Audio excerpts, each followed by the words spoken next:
trap that a lot of entrepreneurs run into is identifying with one static identity. For example, I'm an agency owner, I'm a consultant, I'm a freelancer, I'm a coach.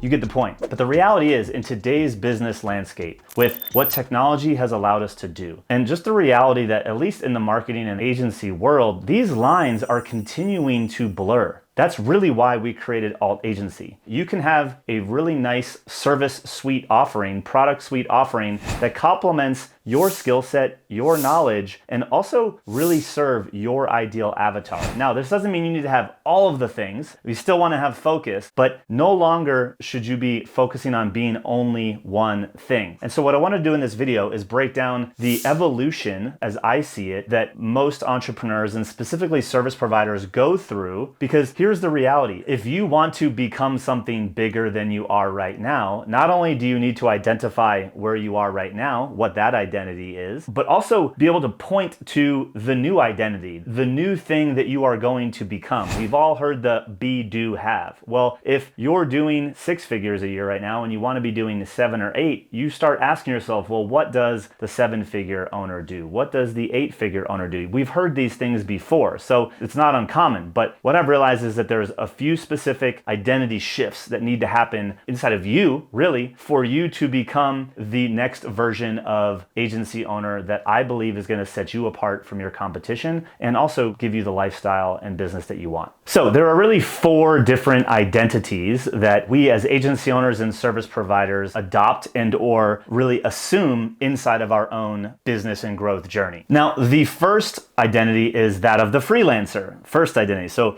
imagine a ladder, and at the bottom of this ladder is freelancer. And this is where we're just paid for the doing. You're an extra pair of hands. I joke sometimes like you're just hands to keyboard, but that's how we all get started. That's how we get traction. And you really don't have a product or a core service. You just say yes, right? Work comes your way, an opportunity comes your way, and you're like, I can do that, or I think I can do that. And you say yes. Yes is your product or service. And the reality is that's where a lot of the learning comes in, and that's where a lot of us start. This is where we actually fundamentally paid time for money. But that's just the first identity. What we want to do is move one ring up that ladder where we actually now are a service business owner. So we've gone from freelance to we've now own a service business, and you're still paid for the doing. That's really important. And in many ways, you're still an extra pair of hands, but you have some part-time help. Maybe it's not just you doing all of the work. So you're not stuck doing everything yourself. You've maybe contracted things out to some freelancers, and you have the ability to serve multiple clients, ideally in one area, and you're also sort of managing some help internally. That's the second level. The third level up the identity ladder, if you will, is an agency owner. But what's the difference between a service business owner and an agency owner? Well, you're still doing, but now you're really leading a small dedicated team, in my opinion. So as a service business owner, you might still be accepting a lot of different work, thus working with a different stable of contractors here and there to get that work done. Sometimes maybe even having to go hire other experts. That's because a lot of your work is custom. But as you start to bring on clients that start to look the same or have the same problems,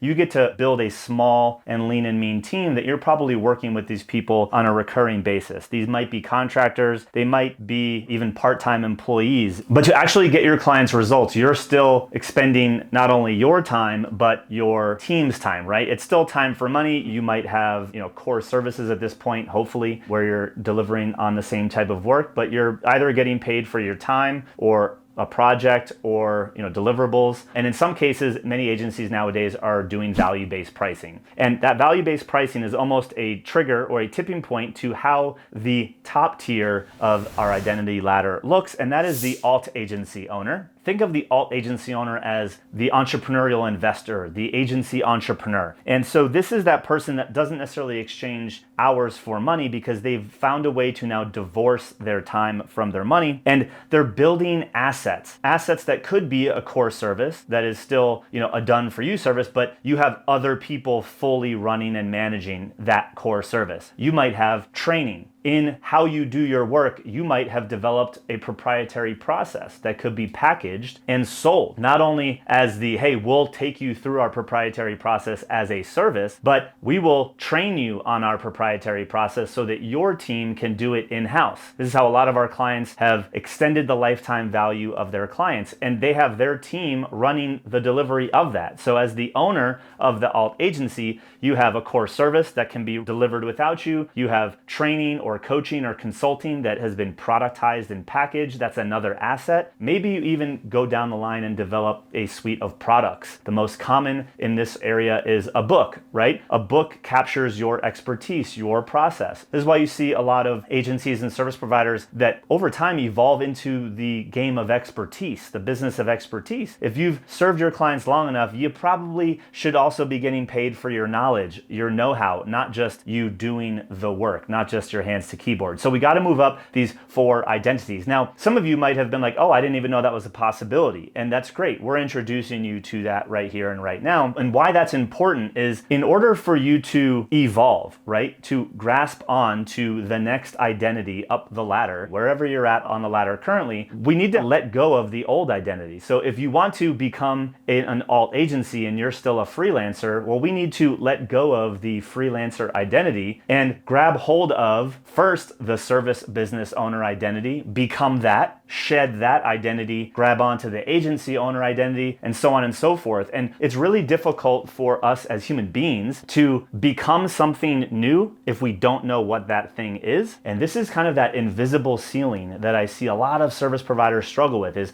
they don't see the opportunity of moving up this ladder and evolving in their own identity because they've only ever identified with one thing and they felt that's the way it has to be. So hopefully for you, depending upon where you're on this ladder, freelancer, service business owner, agency owner, and or alt agency owner, if you want to grow, we need to shed the current identity and grab hold and set our targets on the next identity up the ladder in order to become that. I actually put together a free training. I'll link it up in the comment section below, breaking down what we believe to be the modern day agency model, aka the alt agency. And I'm gonna break down exactly how you can start to structure your business in this way and some examples of other agencies, branding firms, service providers that are just like you that have made this evolution and have shifted their own identity. And if you've enjoyed this video, I actually put together one of our top rated, most viewed videos of all time right here on systems for you to check out, because a key piece of becoming an alt agency owner is really starting to become systematic with how you attract your clients, how you convert them,